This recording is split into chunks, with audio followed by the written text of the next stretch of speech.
Well, welcome everyone to this Mills and Reeve cover talk.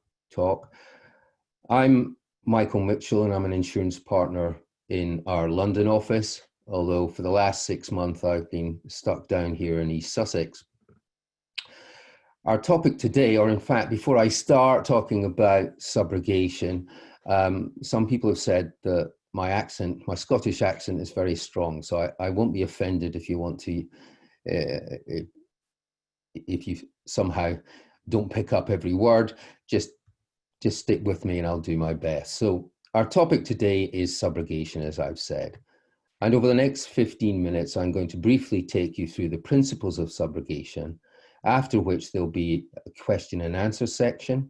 So please do enter any questions using the box and the button below on your screen. And I will endeavour to deal with them later at the end of the presentation. Or if we can't get to your questions, be assured that I will deal with them and email you personally in due course. But before I start, I want you all to reflect for a second, only a second, on why you're sitting in front of a screen listening to me. There can be only one reason, I'd suggest, and that's that you're tired of always paying out claims.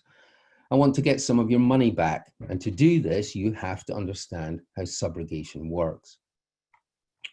In my 35 years, it is 35 years of legal practice, I've listened to many insurers who readily accept that there are millions and millions of pounds which could have been recovered from third parties, but haven't been for various reasons. And I have to say that most of those reasons haven't been particularly compelling. So just to ensure that you 100-odd people are out there, Leanne is going to set up a poll, which is going to ask you about how in your day-to-day job, how often you pursue subrogated recoveries. And at the end, we'll have a look at the poll and really get an idea of whether subrogation for insurers is simply they pay lip service to it. Anyway, I can assure you that there is a pot of gold out there. And if there's one thing I want you to take away from today, it's to always, always consider the potential for a recovery. To help you do this, and sticking with the RAP theme of our earlier cover talks, and in particular the one given by my colleague Tom Philby some time ago, and if you haven't listened to that one, I do suggest you go to our website and listen to it, because it really is a cracker. Anyway, to help you do this, I suggest that you consider the lyrics of the rap artist Snoop Dogg, where he says, "My mind on my money and my money on my mind." And if you remember that mantra, then you'll be halfway there to making sure that you really do look for subrogation opportunities. Anyway, moving on to what I'm actually going to talk about today, I'm going to cover very briefly the background and rationale of subrogation, the prerequisites for a subrogated claim. And what I mean by that is providing you with a subrogated tick box list, I should say. Then I'm going to look at the commencement and control of subrogated proceedings, because this is where you really get the tension between the insured and the insurer. We're then going to look at the settlement of proceedings and the allocation of recoveries when money is got back either through settlement or judgment. And then I'm going to give you my 3 golden rules of subrogation. I have to say they are my rules. Other people may have their own rules. But I think if you stick to these golden rules, then you'll be well prepared for pursuing any subrogated claim that you identify. So starting with the background and rationale for subrogation. The doctrine of subrogation has been around for centuries, in fact, about 300 years, and can be traced back to Roman times. It's a legal doctrine, and therefore it's enshrined in common law. And what that means is it is a right that exists without there having to be a contract term. So provisions within the contract of insurance don't have to specifically state a right of subrogation, because it is a common law right. Because the basic principle of subrogation and why it exists is that an insured owes a duty to take proceedings against third parties to reduce its loss and to account to insurers for any benefits it receives, which reduces that loss. And the reason for subrogation is twofold. It ensures the culpable party pays, which is obviously important, as well as it precludes an insured getting a double recovery.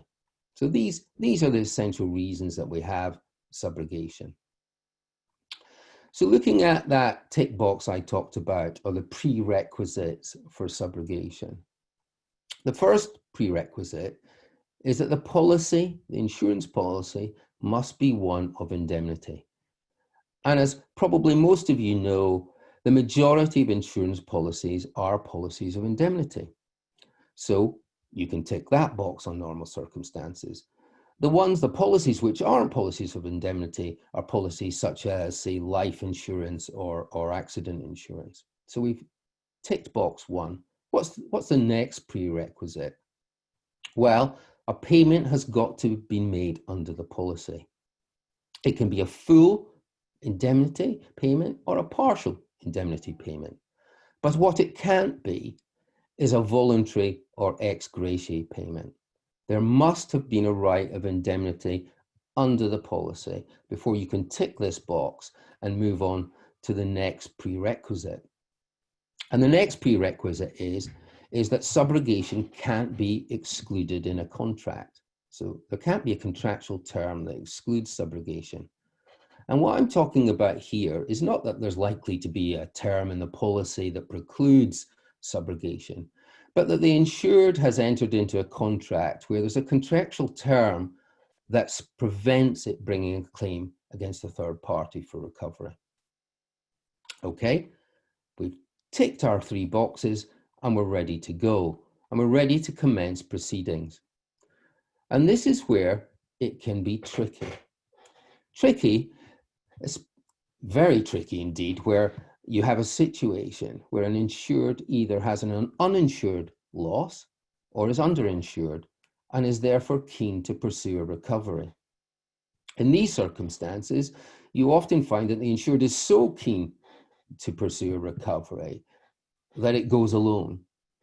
Because at any time before or indeed after insurers make a payment under the contract of insurance, the insured has an unfettered right to bring proceedings against a third party. Now, as you can imagine, this is from an insurer's perspective anyway, this is not ideal. As because with the insured commencing proceedings and having control of it, insurers' rights could be prejudiced.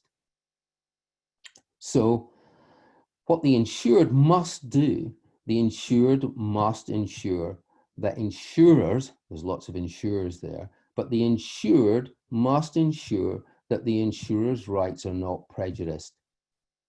And if they are in any way, the insurer has a right of claim in damages against the insured for any financial prejudice it suffers. So the normal course of events is where insurers take control of the subrogated action. They pursue the action and they have control of it. But they can only do that after they pay the loss under the policy, as well as providing the insured with an indemnity for any adverse cost orders that may result in these proceedings being brought. Now, what happens? I hear you cry, if I could hear you. What happens if the insured refuses to lend its name to the subrogated proceedings, or refuses, say, to give evidence in court in support of that action? Well, why would an insured not wish to help insurers? Well, the obvious answer is often the insured has a strong commercial relationship with that third party, and it would much rather get recompense for its loss from insurers than there to be any cause of action or any proceedings brought that would disturb that strong commercial relationship. So there are circumstances, indeed many circumstances I've come across, where the insured is really reluctant to get involved in a subrogated recovery. So what can you do if you're an insurer if that situation arises?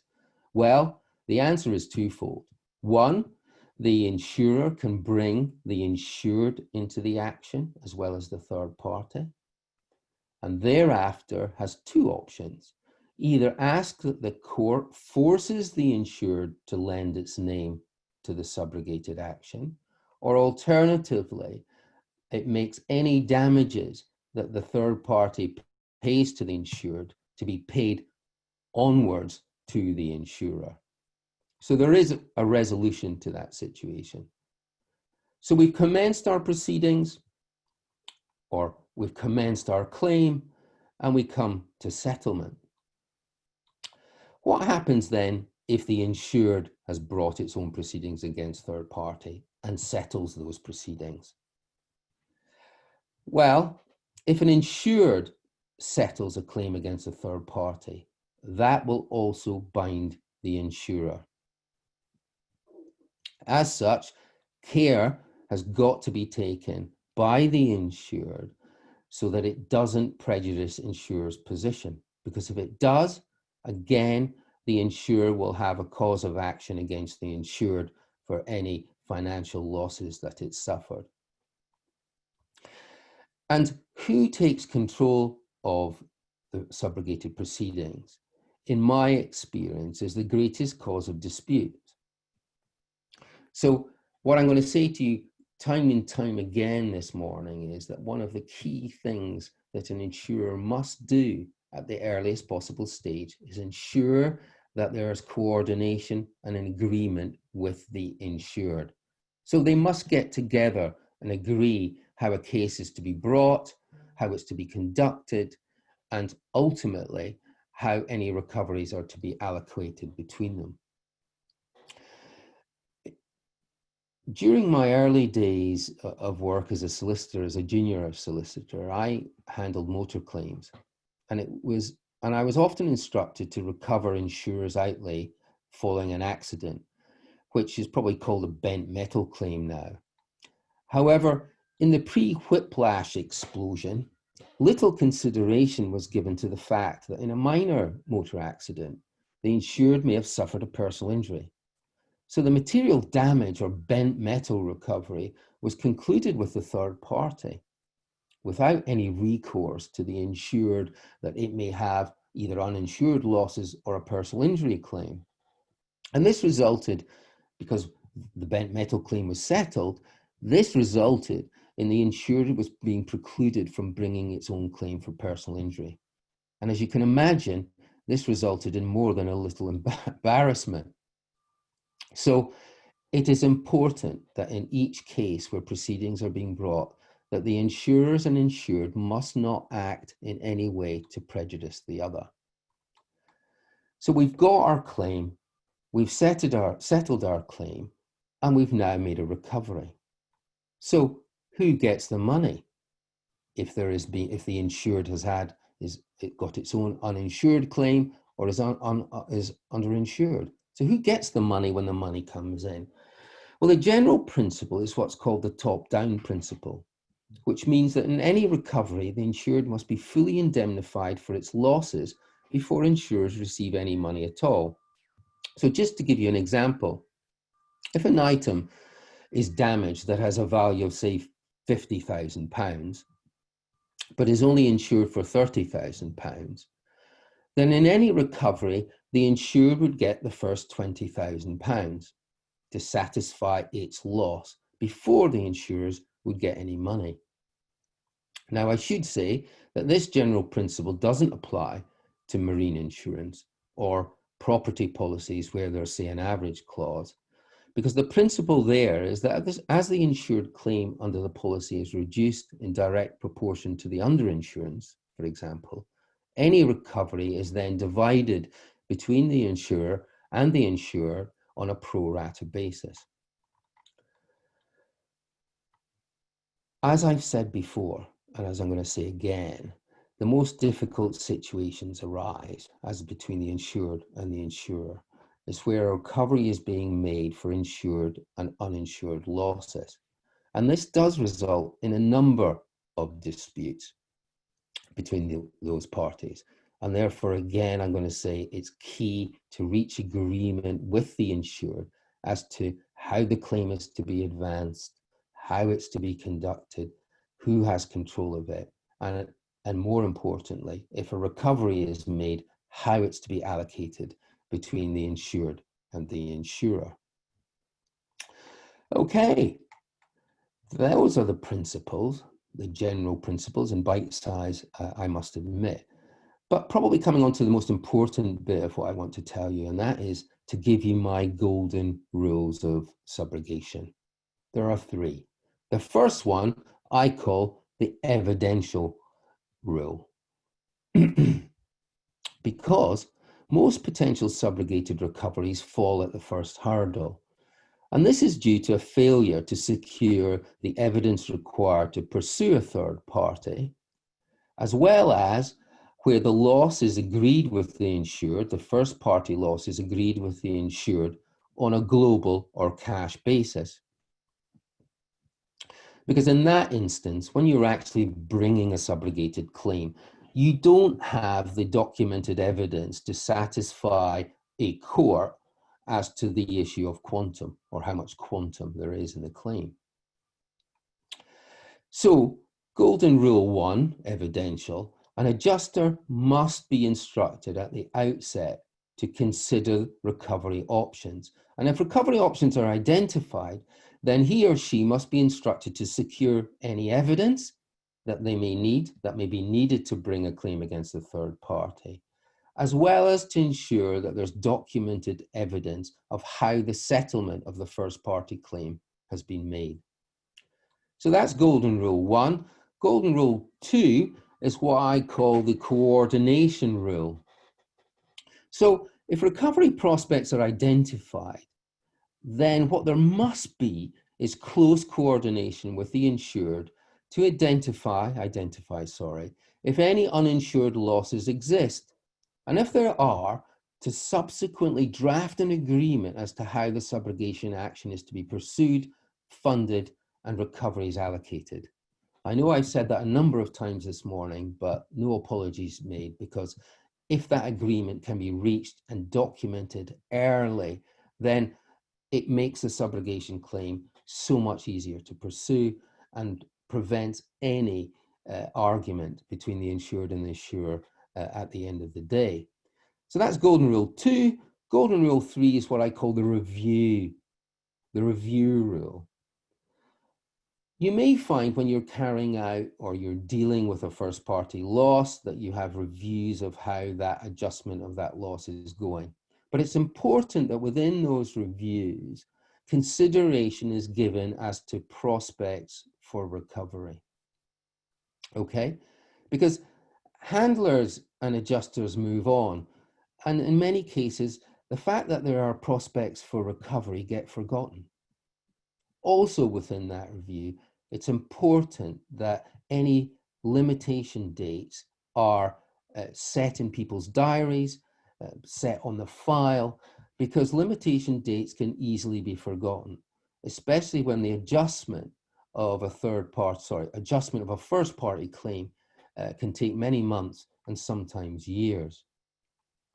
So that is the end of my presentation for the moment, and I hope you have used your question buttons and given me as many tricky and interesting questions as possible. And I know my colleague Harriet is somewhere who's going to sift through your questions, which I really hope I'll be able to answer. Okay, thank you very much indeed, Michael. If you're ready, we've got several questions. The first of which is this. You mentioned limitation. What is the limitation period for a subrogated action, and when does it begin? Well, the whole principle of subrogation is that the insurer steps into the insured shoes, and therefore whatever limitation would apply to the insured will apply to the insurer. So really it's the same as you would deal with in any normal action, is that the limitation periods would be those that are specified under the Limitation Act 1980. So, you know, it's no different. It's no different. There's no different date. It's your classic contract 6 years, tort 6 years, etc., etc. So no real difference there with subrogation. Thank you. We've got a question from Claire. She asks, on allocation of losses, what if the loss is uninsured and it's due to a breach of policy terms? Should the insured still benefit from the top-down principle? That's if the loss of the insured is due to a breach of policy terms. If the loss is due to breach of policy terms, losses, yeah. Yeah, I can see where she's coming from on that. I think if there's been a breach of policy terms, then the insured, as I see it, would not be entitled to the allocation in the way of the normal process. Yeah. I mean, I think that also can lead on to the interesting scenario if a first party claim is paid out and the insured has been fraudulent. Yeah. And so the insurer then says, well, I've paid out my whatever it is £1 million and I want to pursue the third party. So the subrogation claim kicks off, or the proceedings kick off, and the third party through that action actually identifies the insured fraud and saying, well, I'm not paying for that because the insured has been fraudulent. So insurers' options of subrogation are stymied. But in that circumstance, then the insurers would have to bring a claim against the insured to recoveries to recover the monies they paid out under the first party claim. What if the insurer pays out, for example, on a work of art which is stolen and then recovered? I mean, it's not pure subrogation, but who owns it if that's the case? Well, I mean, that's not really subrogation. I mean, you're really looking at the doctrine of abandonment, and abandonment is something that really sits in marine insurance. And I've come across a number of cases in dealing with works of art, but also high value musical instruments, where you get the situation of in one particular case I dealt with, I think last year, was a very famous, well, I don't know actually if she was famous, but she had a very expensive violin with her on the train from Dover to London, and it was stolen. And the insurers paid out under the policy for that violin being stolen. And I can't remember now, but a number of years later, this exact violin came up for auction. And bless the claims adjuster, he actually spotted it and actually ran down to the auction house and took control of it. But of course, as years had gone by, that violin potentially was worth a lot more money than what had been paid out by insurers. And we looked at whether insurers could actually say, because they paid out the full value of the violin, whether they were entitled to own it and then sell it with a prospect of getting a bonus, getting the extra more money than they had to pay out to the owner of the violin. In that circumstance, they decided not to try and get that bonus, but simply ask the insured, first and foremost, the original insured, if they wanted to buy back the violin for exactly the same money as had been paid out for the loss. And that's what happened there.